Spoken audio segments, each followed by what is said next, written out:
കേരളത്തിൽ എത്തിച്ചേർന്ന ജൂത സമൂഹത്തിൽ അവരുടെ നിറത്തിന്റെ അടിസ്ഥാനത്തിൽ കറുത്ത ജൂതന്മാരെന്നും വെളുത്ത ജൂതന്മാരെന്നും രണ്ടു തരം ആളുകളുണ്ടായിരുന്നു. അതിൽ കറുത്ത ജൂതന്മാരുടെ ആരാധനാ കേന്ദ്രമാണ് ചേന്ദമംഗലത്തെ ഈ സിനഗോഗ്. 1420 പണികഴിപ്പിച്ച ഈ സ്മാരകത്തിന്റെ വിശേഷങ്ങൾ നമുക്ക് കണ്ടുവരാം.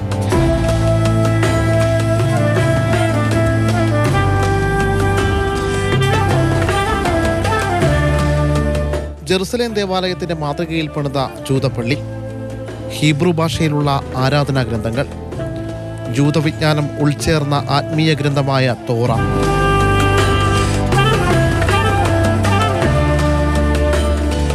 ജൂത സമൂഹത്തിന്റെ ആരാധനയുടെ ഭാഗമായിട്ട് ഇതൊരു വാതിലായിരുന്നു. ഈ വാതിൽ സ്ത്രീകൾക്ക് വേണ്ടി മാത്രം ഉപയോഗിച്ചിരുന്നതായിരുന്നു. അവർ ഇതിലൂടെ വേണം അകത്ത് പ്രവേശിക്കാൻ. ഇസ്രായേലിന്റെ പുത്രി സാറ അന്ത്യവിശ്രമം കൊള്ളുന്ന ശവകുടീരം ഹീബ്രു ഭാഷയിൽ അടയാളപ്പെടുത്തിയിട്ടുണ്ട്.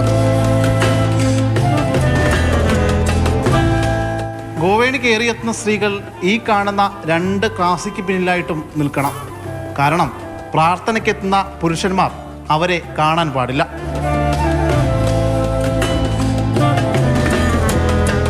ചേന്ദമംഗലത്തെ ജൂതരുടെ പൂർവികർ ചരിത്ര തിരുശേഷിപ്പുകൾ തേടി എത്താറുണ്ട്.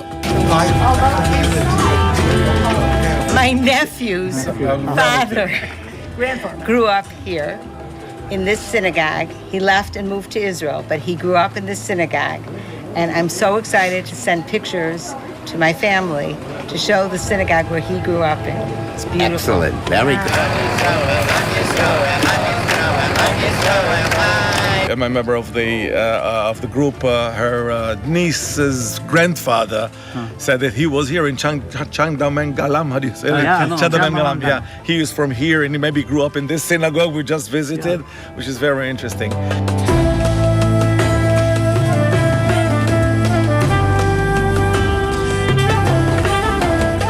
Seeing this structure, it was beautiful. Okay, we thank you very, very much for letting us in and use the facility. We will, wait a minute, we will show it and we will talk about it when we get back to America.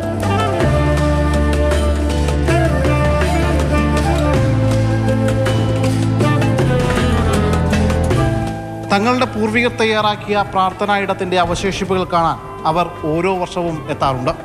Cameraman Vijesh പുതുവാശ്ശേരിക്കൊപ്പം Shyamaprasad Uthaman, Mathrubhumi news, Kochi.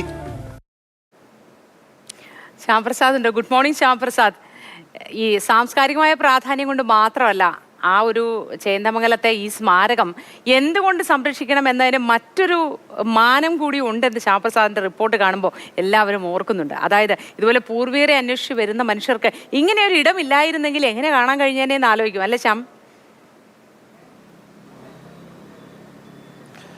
Moti, good morning. Mothi പറഞ്ഞത് തന്നെയാണ്. അതായത് ഈ ഒരു ചരിത്ര അവശേഷിപ്പായിട്ട് ഇതിങ്ങനെ സംരക്ഷിക്കപ്പെടുമ്പോഴും ഇത് തങ്ങളുടെ പൂർവികരുടെ ഇടം കൂടിയാണ് എന്ന ഒരു ഓർമ്മപ്പെടുത്തൽ, അല്ലെങ്കിൽ ആ ഒരു ഓർമ്മയിൽ അവർ വീണ്ടും എത്തുന്നു എന്ന ഒരു സന്ദേശമുണ്ട്. കാരണം ഒരുപാട് പേർ ഞങ്ങളിത് ഷൂട്ട് ചെയ്യാൻ ചെല്ലുന്ന സമയത്താണ് ഇതേപോലെ ഇസ്രായേലിൽ നിന്ന് ഒരു വിഭാഗം അവിടെ എത്തുകയും അവിടെ അവർ അവരുടേതായ രീതിയിലുള്ള ആരാധന നടത്തുകയും മറ്റുമൊക്കെ ചെയ്തത്.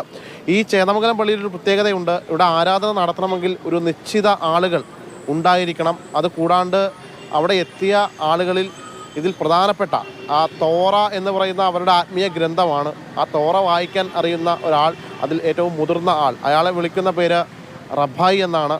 അങ്ങനെ ആ റബ്ബായി ആ തോറ അവിടെ വായിക്കണം.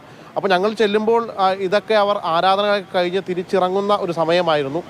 അതിനുശേഷമാണ് അവരോട് സംസാരിക്കുകയും മറ്റുമൊക്കെ ചെയ്തത്. അപ്പോൾ അവർ അവരുടെ പൂർവികരുടെ ഒരു ഇടം കൂടിയാണ്. അതിൽ ഒരു സ്ത്രീയുണ്ട്. ആ സ്ത്രീ പറയുന്നുണ്ട്, എൻ്റെ നെഫ്യൂ, അതായത് ഇവരുടെ 3 തലമുറയ്ക്ക് മുമ്പുള്ള ആളുകൾ ഇവിടെ ഉണ്ടായിരുന്നു. ഇപ്പോഴും ഈ ചേന്ദമംഗലത്ത് ഈ പള്ളിയോട് ചേർന്നൊരു വീടുണ്ട്. ആ വീട് പണി കഴിപ്പിച്ചിട്ടുള്ള ആൾ ഈ ഇസ്രായേലിലാണ്. അദ്ദേഹത്തിൻ്റെ 3 തലമുറയ്ക്ക് അപ്പുറത്തേക്ക് മുമ്പ് പണി കഴിപ്പിച്ച വീടാണ്. അങ്ങനെ ഒരുപാട് അടയാളങ്ങൾ ഇസ്രായേലും ഈ ചേന്ദമംഗലവും തമ്മിൽ നമുക്ക് ചേർത്ത് വെക്കാം. മറ്റൊന്ന്, ചേന്ദമംഗലം ഒരുപാട് പേര് കേട്ടൊരു ഇടം കൂടിയാണ്. ചേന്ദമംഗലം കൈത്തറി, അങ്ങനെ ഇവിടുത്തെ ആ പള്ളിയോട് ചേർന്ന് തന്നെ അമ്പലമുണ്ട്, മറ്റൊരു ക്രിസ്ത്യൻ പള്ളിയുണ്ട്, ഒരു മുസ്ലിം പള്ളിയുണ്ട്. ഇതൊക്കെ സംഗമിക്കുന്ന ഒരു ഇടം കൂടിയാണ് ആ ചേന്ദമംഗലം. പെരിയാറിൻ്റെ തീരത്താണ് ഇതെല്ലാം ഉള്ളത്.